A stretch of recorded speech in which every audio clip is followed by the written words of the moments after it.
Hello my fabulous Kitaholic Kits fans, it is Jess here and thank you for joining me for a design team layout. So are you loving your sun-kissed kit this month? I absolutely am. I cannot put it away. I have just adored making my layouts with this. And very long time ago, early 2020, maybe even 2019, I saw a bunch of layouts that used this idea of a gigantic yellow circle. I don't know who exactly did it. I feel there was a lot of people that did it. I think maybe Laura Alberts did one.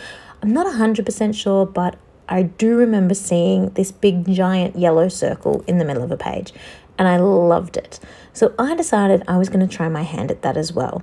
So I traced my mixing bowl super lightly because I did not want the grey lead lines to be showing through at the end of my layout. Then I popped water all over the circle just to make it really swooshy. Now you can tell already that I have not done anything to this page. I have not gessoed, I have not used watercolor paper, which I probably should have. So it is going to warp and it is going to absorb quite a lot, but I'm just going to roll with it. I will absolutely iron my paper tomorrow once it has dried, and I'm just going to keep rolling with it today. So I'm just trying to layer up this beautiful circle with a whole bunch of yellows. I kind of want to have one side darker than the other, a little bit of shading happening, but I'm also conscious of having sort of around the edge a little bit darker because that might help hide the grey lead. I want to try and keep it as perfect a circle as I can, with it still looking natural, and I'm just having a bit of a play. And I'm already loving how this is flowing together, and I cannot wait.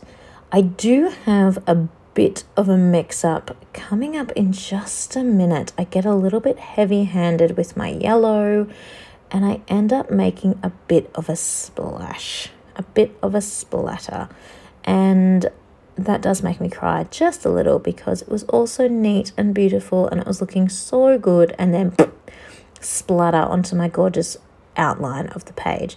So I could have left it, but no, I ran my finger over it and ruined it. And then I tried to soak it up with the water, but of course the water's yellow because it has been used to clean my brush, and I end up just making it so much worse. So I decided to embrace the craziness of what's going on, and I actually end up painting all the way around the edge in white watercolor paint, and it does tone it down a little bit, but not completely. There is definitely still a mess happening on the page. So if you do this and you make a splatter, either just let that one spot dry because you can absolutely cover that with embellishment, or just embrace having a little bit of mess. It is totally fine. Don't do what I did and keep rubbing at it and making it worse. So I do go around the edge with some white. You can't really see it at all, but it does kind of smooth out the yellow splatter just a teeny tiny bit. So once this is done, I completely leave it to dry overnight. As I said before, I will iron it so it looks flat and is easier to work with tomorrow. I just iron it with my standard iron. No, just nothing. I just iron it. And that helps it go flat. You could absolutely just weigh it down with some books, but obviously don't want to weigh it down while it's wet. And then I didn't want to wait, I didn't want to have it dry and then weigh it down with books. I just wanted to use it straight away. So I ironed it and then I used it. So I'm going to flick back in a second and have a nice dry flattish page. So I have got my photo here. It's actually a terrible photo. The quality is terrible. The picture itself is not that good, but the story it tells is just a beauty for me. It is essentially the first day I went to work married, and I'm wearing my new badge with my new name. So nothing much, but we all remember being newlywed if we haven't been married already, and how exciting that is. So I have again fussy cut a whole bunch of florals off that beautiful 12x12 sheet because how can I not? And I am going to layer these around sort of heavier on the right hand side and flaking out on the left. You can also see that I've cut heaps of those little blue flowers because there are tons of those on the pattern paper that I didn't want to have go to waste. Well, they wouldn't go to waste, but I wanted to include them in this particular layout. So I'm just having a play with the arrangement, how the flowers are going to go, where exactly they're going to be, and just having a little old play. So this is the general feel-ish, but I will keep moving these flowers just a little until I get it just right. Once I am happy, I will start sticking them down. I'm just sticking everything straight to the page, but I'm not like adhering every tiny little bit. I kind of want parts to be sort of sticking up and not properly adhered down. So there's a bit of a dimension and there's a bit of texture happening on the page. So once I go ahead and do all of that, I then have a few little embellishments I'm going to add that are not florals, but actually not that many. Most of this is just all going to be the florals talking. And you can see already with the way I'm laying out these embellishments that I totally could have covered those splatters with an embellishment without ruining them by adding more and more paint. So silly. I still haven't gotten over that clearly. So if you're not already sick of me just fiddling around with flowers, I've still got a little bit more footage of that to come for you. Yeah, I know. So I'm racking my brain to try and think of who used this big giant yellow spot, and I just cannot think of a particular person that has done it, but I absolutely know that I have seen multiple people do this. So thank you to all of the amazing people that have shared a layout using a big gigantic yellow spot. I remembered it. It totally stood in my brain and I wanted to do it too. I don't know if they painted the yellow spot themselves or if it came on a particular pattern paper.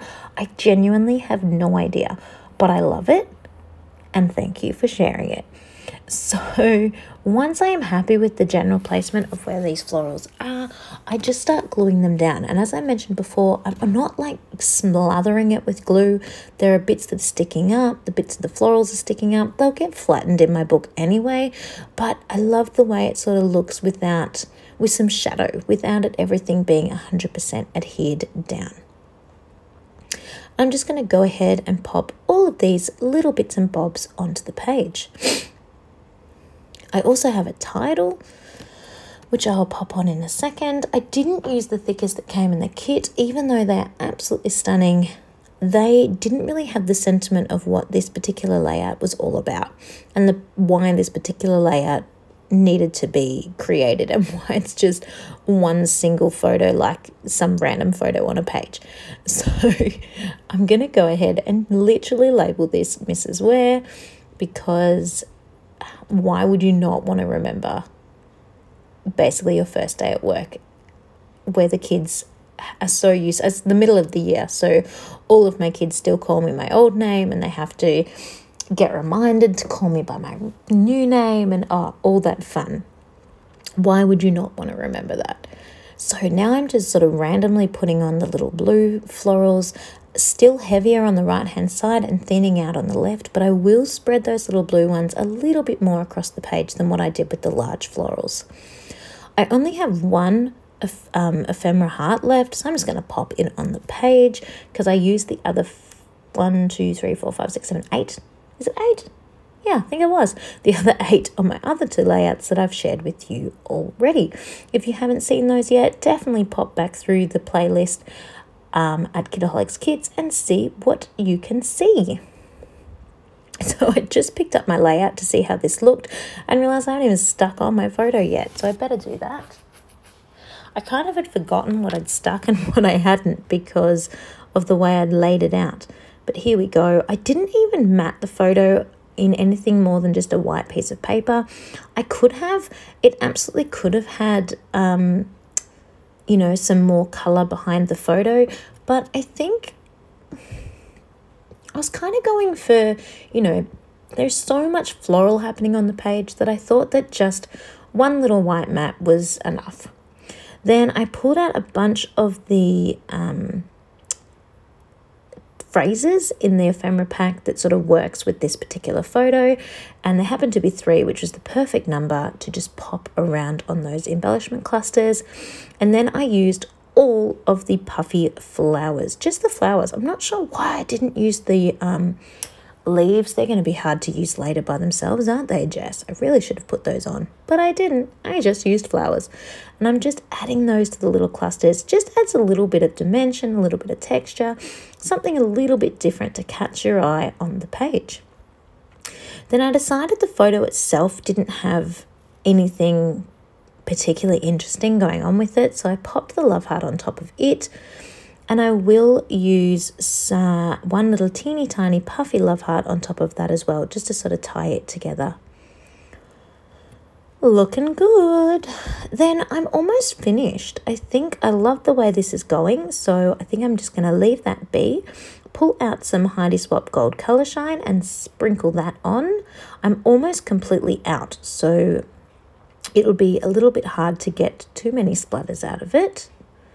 And then this beauty is complete. It was a super simple layout just with heaps of florals and that beautiful giant yellow circle right in the center. But you can see it just is so eye-catching. It just works really, really well.